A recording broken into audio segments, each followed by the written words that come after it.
아멘. 할렐루야. 하나님께서 오늘도 우리를 예배의 자리로 부르셨습니다. 우리 옆에 계신 분과 인사 나누겠습니다. 여호와께 돌아갑시다. 여호와께 돌아갑시다. 여호와께 돌아옵시다. 여호와께 돌아옵시다. 주님 앞에 나온 자리인데 또 다시 돌아오라고 그러니까 다시 돌아가야 되나 싶을지 모르시겠지만 우리는 우리의 육신이 예배당으로 발걸음해 있지만 우리의 마음은 혹 하나님으로부터 멀어져 있지 않은지 돌아서 있지 않은지 우리의 신앙을 점검하는 시간 되시기 바랍니다. 우리는 기쁠 때에도 슬플 때에도 또 성공을 맛볼 때에도 좌절을 맛볼 때에도 주님께 더 가까이 나아가는 기회로 삼아야 될 것입니다. 아플 때에도 그리고 우리에게 승리를 안겨줄 때에도 모든 것이 하나님의 섭리 가운데 우리의 인생이 하나님의 주권 속에 또한 영이 되고 있음을 고백하는 귀한 믿음의 선배들 되길 다시 한번 주님의 이름으로 축복합니다. 우리가 잘 될 때도 있지만 참 인생에서 실패를 깊은 상처를 경험할 때도 있습니다. 마치 벼랑 끝에 선 것처럼 더 이상 살아갈 용기를 잃는 그러한 경험을 인생을 살아오며 한 번쯤은 겪었을 겁니다. 한국심리학회지에서 이러한 연구 논문이 있었습니다. 한국인이 경험한 외상사건.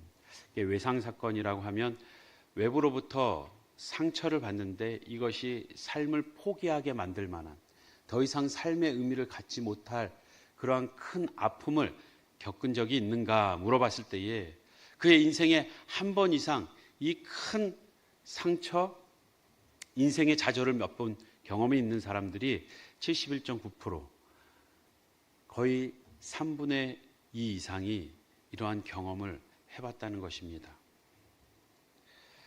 청소년과 대학생과 성인을 대상으로 1000명을 대상으로 했습니다. 아마 청소년들에게는 그것이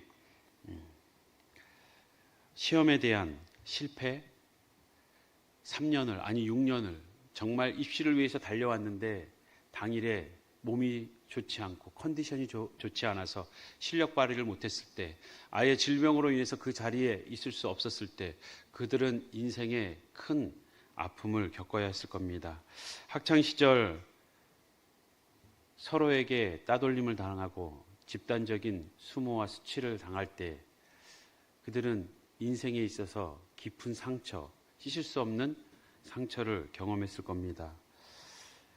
유명한 이들도 악성 댓글을 통해서 그들의 삶을 마감하는 경우도 보지 않습니까?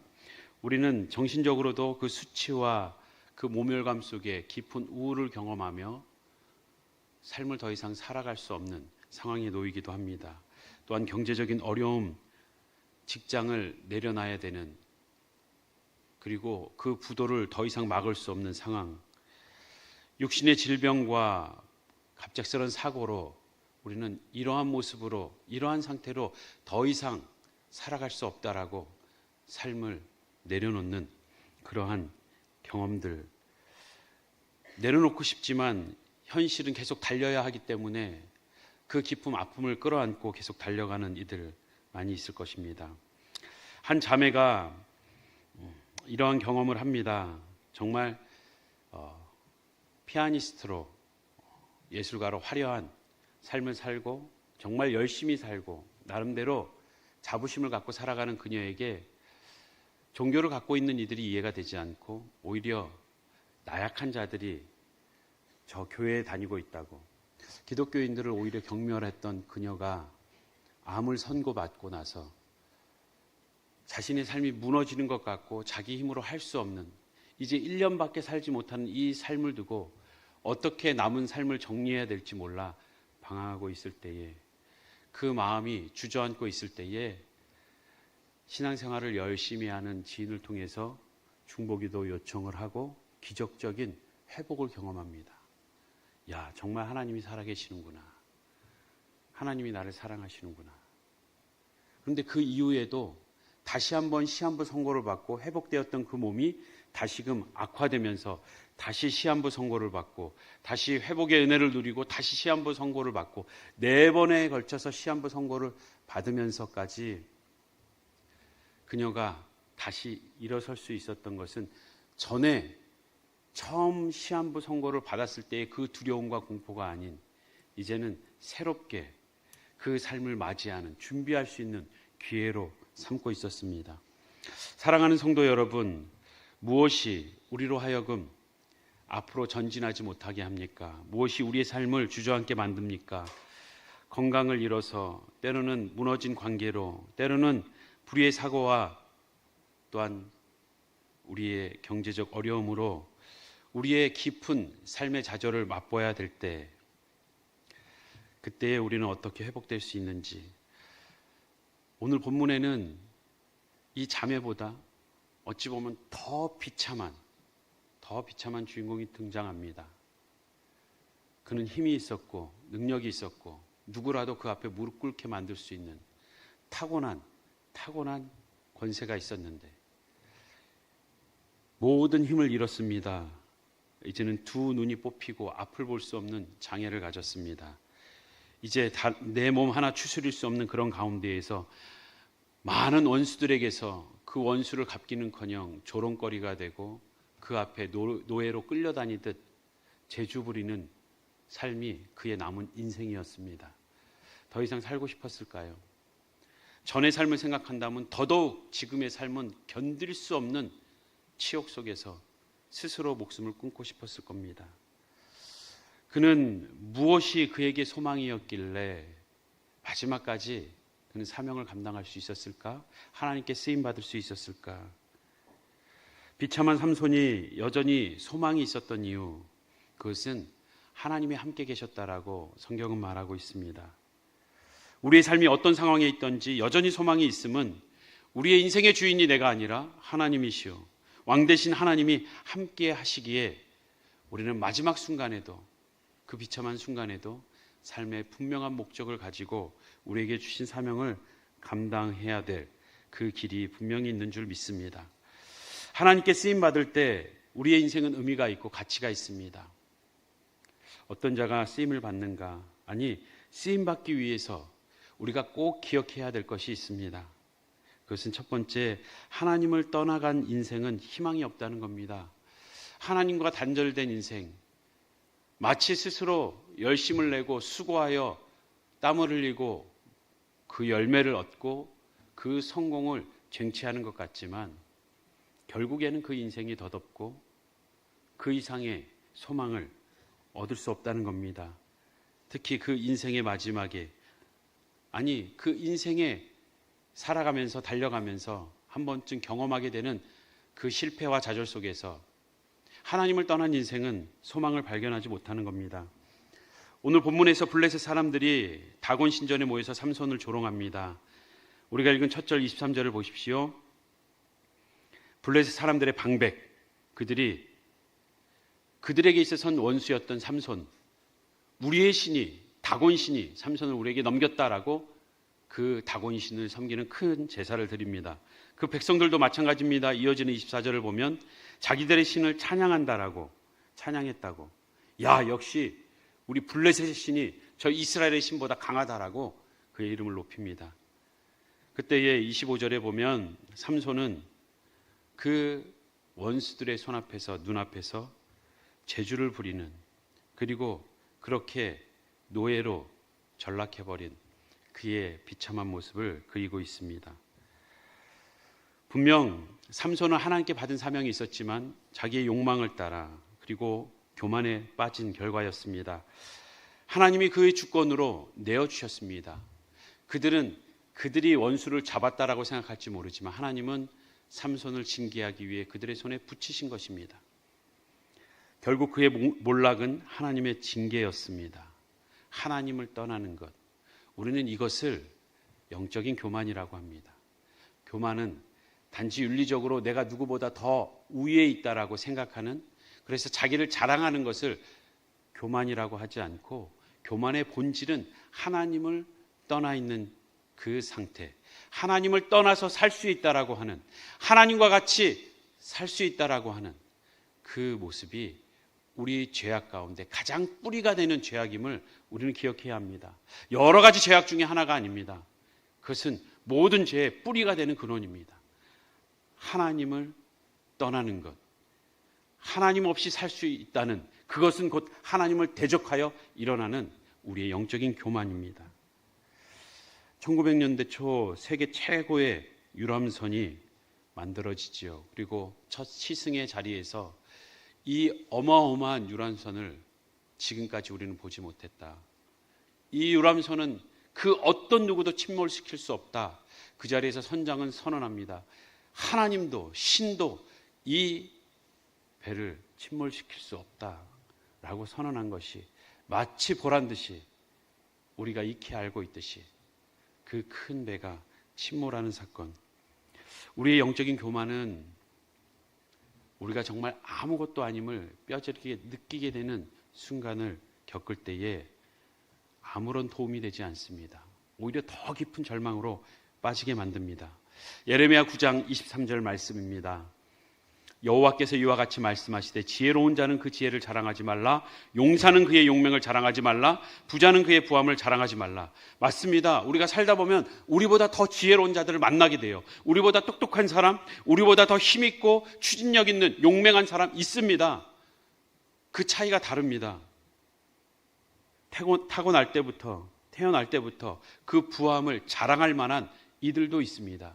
재벌 2세, 3세, 정말 그들은 평생을 아무것도 안 하고 누려도 남을 만한 자산을 갖고 태어나도 하나님은 그것을 자랑하지 말라 한 것은 그것이 너희 것이 아니라는 겁니다. 그 지혜 내가 너에게 줬다. 그 부함을 내가 너희에게 줬다. 그 건강을 내가 너희에게 줬다. 그 생명을 내가 너희에게 줬다라고 했을 때에는 하나님은 우리의 가진 그것을 가지고 하나님의 뜻을 따라 사명을 감당하러 주신 것이지 우리가 우위를 점유하며 교만하라고 주신 것이 아니라는 것을 반드시 기억하시기 바랍니다. 그 지혜도 용기도 부함도 하나님의 것인 줄 믿습니다. 고린도전서 10장 12절 말씀 우리 함께 읽겠습니다. 시작. 그런즉 선줄로 생각하는 자는 넘어질까 조심하라. 선줄로 생각한다. 그것은 스스로 섰다라고 착각하지 말라는 것입니다. 하나님이 세워준 것이고 하나님이 언제든지 그 자리에서 내릴 수도 있는 분이심을, 하나님의 주권을 생각하라는 것입니다. 그렇습니다. 우리가 기억해야 될 것은 인간의 힘과 영광은, 풀의 꽃과 같은 그 영광은 언젠가는 실패를 경험합니다. 살아가면서 한 번쯤 깊은 상처와 그 실패와 좌절을 맛볼 뿐만 아니라 그 승승장구한다 할지라도 우리의 인생의 마지막 육신이 쇠하여져 가고 우리의 지혜가 사라져 가고 우리의 모든 것이 손에서 내려놓게 될 때에 우리는 그 죽음이 인생의 실패라고, 교만했던 모든 이들은 그 죽음 앞에 실패라고 좌절할 수밖에 없습니다. 우리가 하나님의 사명을 마지막까지 감당하는 쓰임받는 인생이 되기 위해서 우리는 두 번째 기억해야 될 것은 여호와께 돌아올 때 새 삶, 새로운 사명이 시작된다는 것입니다. 지금 삼손은 붙들렸습니다. 소년에게 부탁을 합니다. 이곳을 버티고 있는 기둥이 있는 곳으로 날 인도해 달라고. 그곳엔 3,000명이 넘는 그 방백들, 백성들이 있습니다. 그 가운데 삼손이 여호와께 부르짖습니다. 28절입니다. 삼손이 여호와께 부르짖어 이르되 주 여호와여 구하옵나니 구하옵나니 나를 생각하옵소서. 하나님이여 구하옵나니 이번만 나를 강하게 하사 나의 두 눈을 뺀 블레셋 사람에게 원수를 단번에 갚게 하옵소서 하고 지금 여호와께 부르짖습니다. 주 여호와여, 이 아도나이를 외칠 때 주라는 단어를 썼을 때에는 당신이 나의 왕이십니다. 지금 사사기는 계속 반복하여서 하나님께서는 그 사사들을 세우시면서 사사를 누가 세웠는지, 그 사사를 통해서 누가 일하고 있는지, 지금 이스라엘은 스스로 왕이 되려 하는 영적인 교만에 빠져 있는 그들을 향하여서 하나님은 내가 너희의 인생의 주인이고 너희 민족의 내가 진정한 왕이다라는 것을 보여주고 계십니다. 사사들을 통해서. 그런데 그때의 왕이 없으므로 성경이 반복하고 있는 것은 진짜 왕이 없었던 것이 아니라 사사들을 통해서 이스라엘 백성들에게 내가 왕이다, 하나님은 내가 왕이다 말씀하고 계신데 너희들은 내가 왕인데 너희의 인생에 나를 왕으로 모시고 있지 않구나. 왕이 없다는 말은 너희가 왕을 왕으로 대접하지 않고 스스로 왕이 되려는구나. 영적인 교만함을 분명하게 지적하고 있는 것입니다. 우리는 그 영적인 교만함을 내려놓고 하나님께 돌아올 때에 당신이 나의 주인이십니다. 나의 왕이십니다. 라고 고백할 때에 우리는 새로운 삶, 새로운 사명을 부여받게 됩니다. 지금 삼손은 부르짖습니다. 주 여호와여, 왕이신 나의 하나님, 내가 구하옵니다. 이것은 그의 인생의 마지막 부르짖음이었고 또한 그의 인생의 처음 부르짖음이었습니다. 그는 태어날 때부터 나시린으로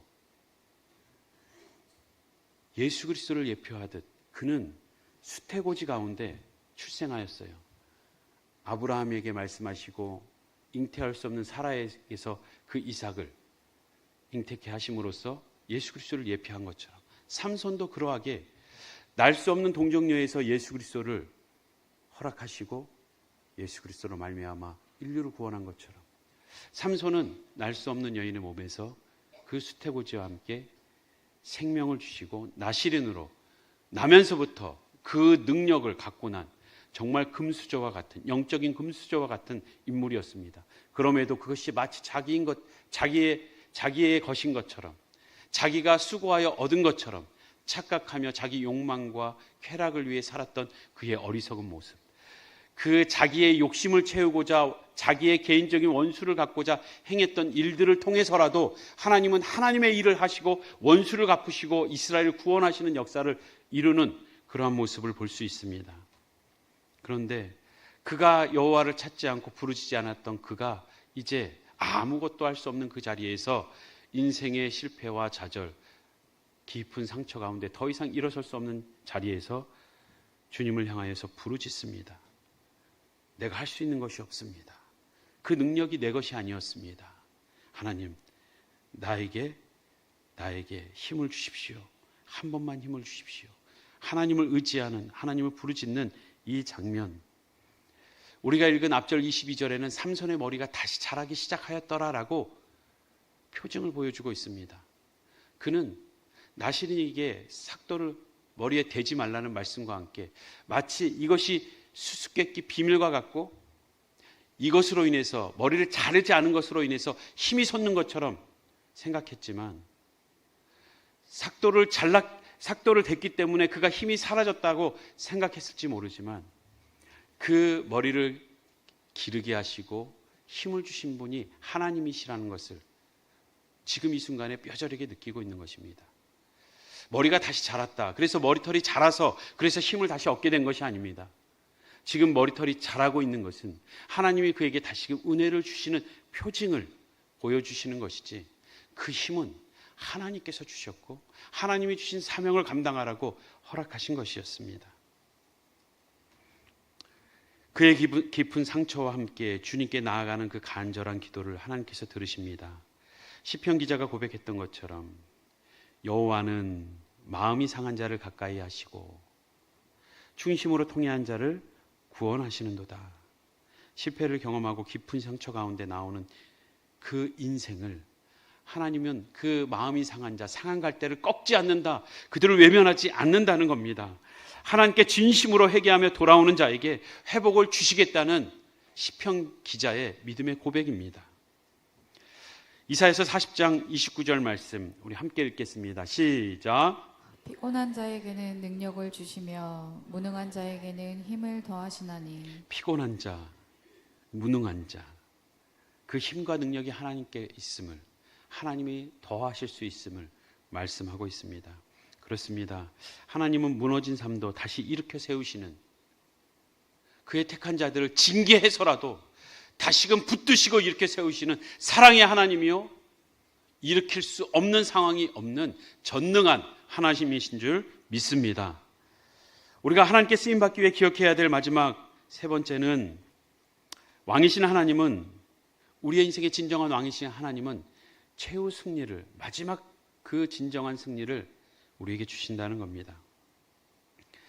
우리가 읽은 본문에서 30절을 다시 한번 보겠습니다.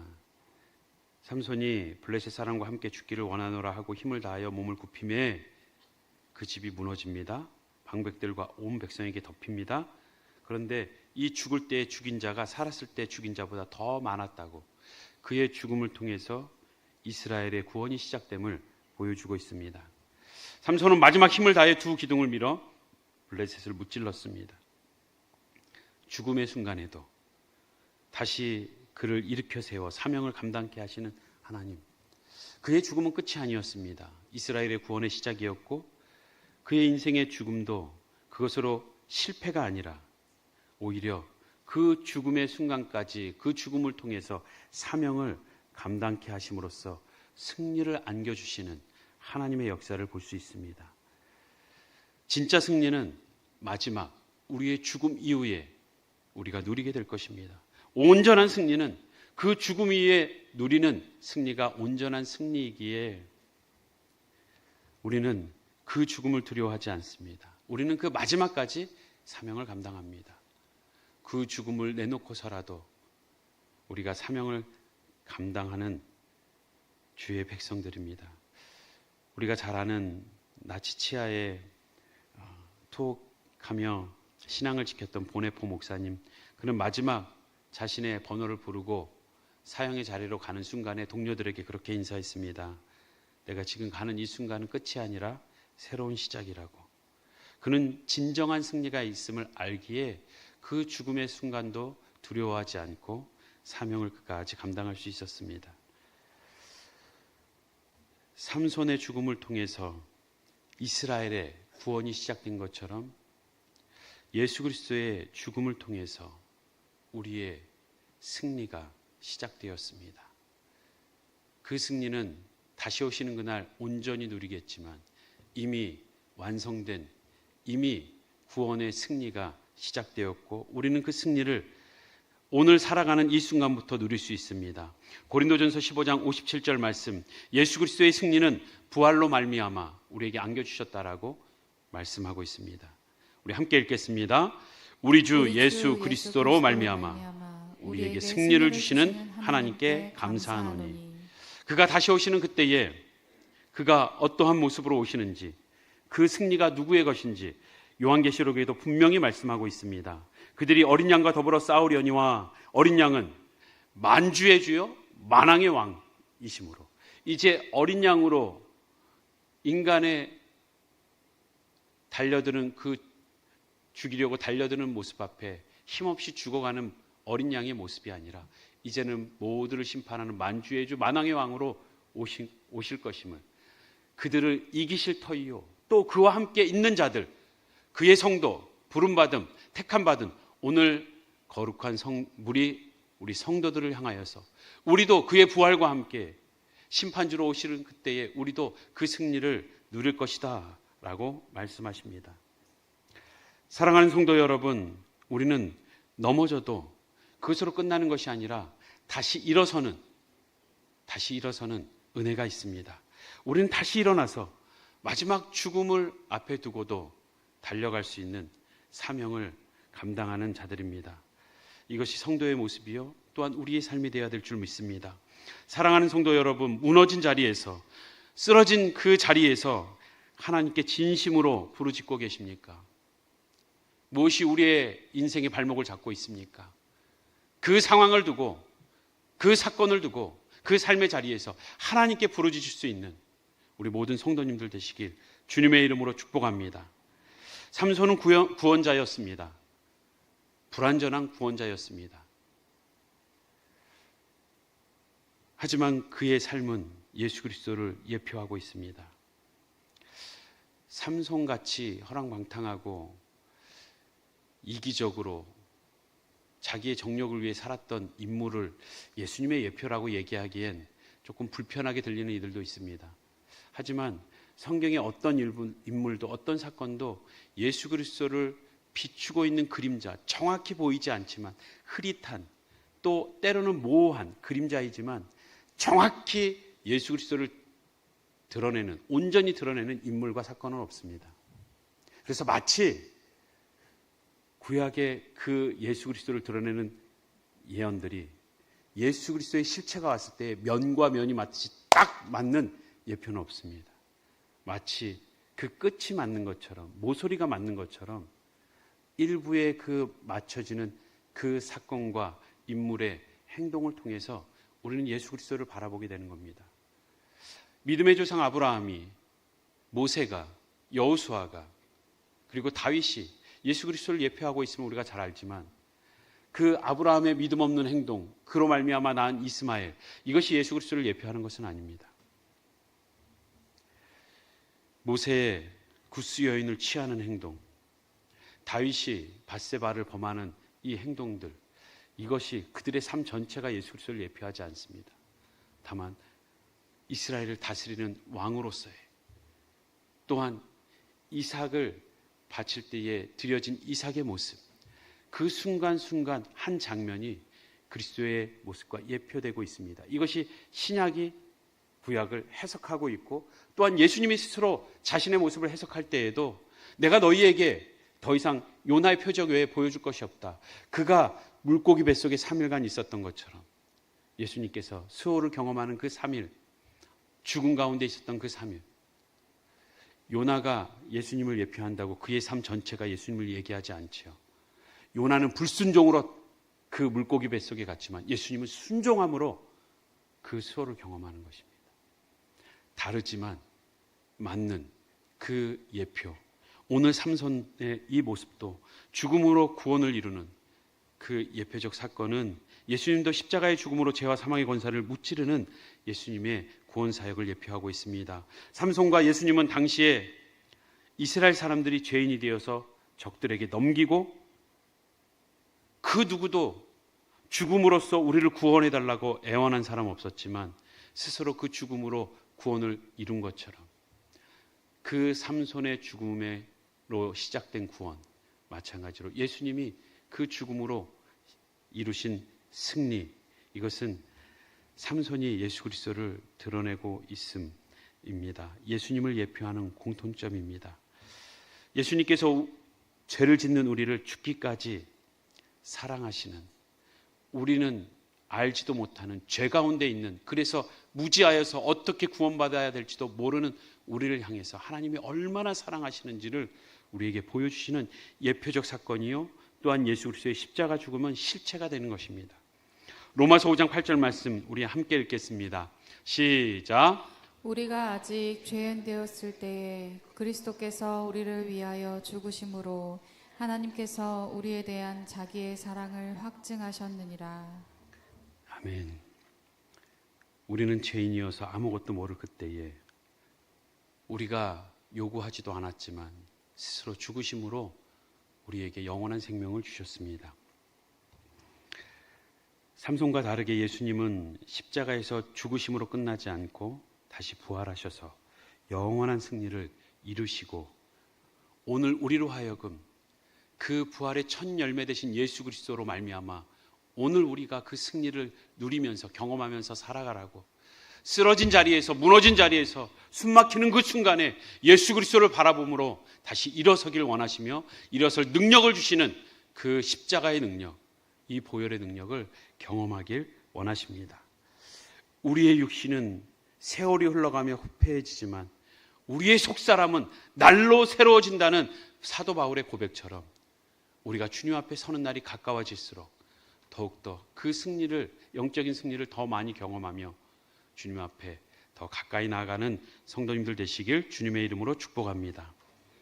앞에서 우리 소개했던 한 자매, 피아니스트의 화려한 삶, 경멸했던 기독교인, 하지만 자신이 기도를 통해서 하나님의 은혜를 경험하고 그는 2번, 3번 계속해서 시한부 선고를 받지만 그의 자세는 전과 같지 않았습니다.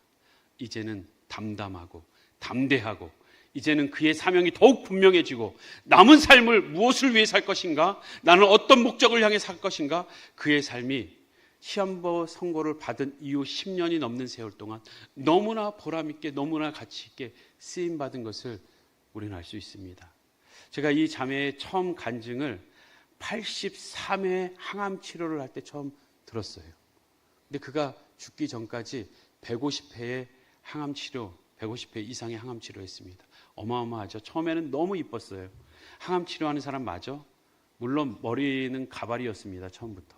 그런데 마지막 죽음이 다가오면서 그의 얼굴은 초췌해지고 정말 뼈만 앙상하게 남은 모습이었지만 마지막까지 자기의 입술을 열어서 하나님의 하신 일을 간증하고 한마디 하고 쉬고 또 숨을 가다듬고 또 한마디 할 때마다 그의 입술은 예수 그리스도를 자랑하고 하나님의 구원의 은혜를 노래하는 것이었습니다. 항암 치료를 하는 많은 환우들을 찾아다니면서 그들에게 복음을 전하고 그들을 위로하고 그들을 다시 일으켜 세우는 일에 그의 10년을 하나님이 계속 연장해 주신 그 삶을 너무나도 멋지게 살아낸 자매였습니다. 나는 주님의 것입니다 라는 이 책을 읽어보신 우리 성도님들 계실 겁니다. 우리 짤막한 영상으로 그의 마지막 두 달 전에 소천하셨습니다. 그 마지막 영상을 좀 보도록 하겠습니다. 없는 항암 치료를 견뎌내며 끝까지 같은 말기암 한우들을 돌봤던 천정원 작가. 그 다음부터는 그냥 제가 해야 할 일이 떠올랐어요. 나는 그분들이 기뻐하시는 일을 해야겠다. 지난 13일 그녀가 하나님 곁으로 떠나던 날 모두를 멈춰 세운 한 문장이 남았는데, 젊은 시절 피아노를 전공하며 남들보다 치열하게 살았던 그녀. 그러나 잇따른 고난은 그녀의 삶을 고통 속으로 몰아넣었습니다. 무엇을 붙들고 살고 있는지 모르겠다라는 혼란이, 사업의 실패와 좋아하던 꿈의 상실, 그렇게 더 이상 버틸 힘조차 남아있지 않던 벼랑 끝에서 야속하게도 그녀를 덮친 건 유방암 말기라는 진단이었습니다. 신이 있다면 이런 일이 말이 안 되지. 그러다가 평소 기독교는 남의 얘기라 생각했던 그녀. 하지만 지푸라기라도 붙잡는 심정으로 교회 지인에게 중보기도를 부탁했고, 전이 된 암도 거센 부작용도 사라지는 믿기 힘든 광경이 펼쳐지게 됩니다. 그녀가 그 기적의 한복판에서 마주한 건 다름 아닌 예수님의 실제였습니다. 하지만 기적은 그리 오래가지 않았고 1년만 뒤 더욱 악화된 형태로 찾아온 암은 치료 불가라는 냉혹한 진단을 내렸습니다. 그러나 같은 암 소식에도 이전과는 확실히 달라진 그녀의 반응. 죽는 그 순간에 난 다시 젊은이로 태어난다는 사실이 나한테는 너무 기대가 되니까 그녀는 부활 소망을 붙들고 자신만이 할 수 있는 일을 해나가기 시작했습니다.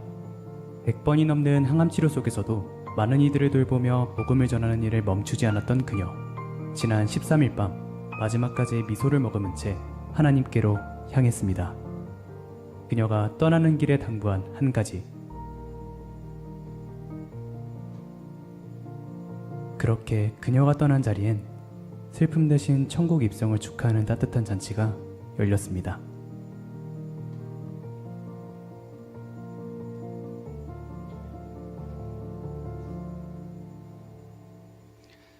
전정은 자매는 마지막 제 장례식 때 밝은 옷을 입고 오라고 부탁을 했습니다.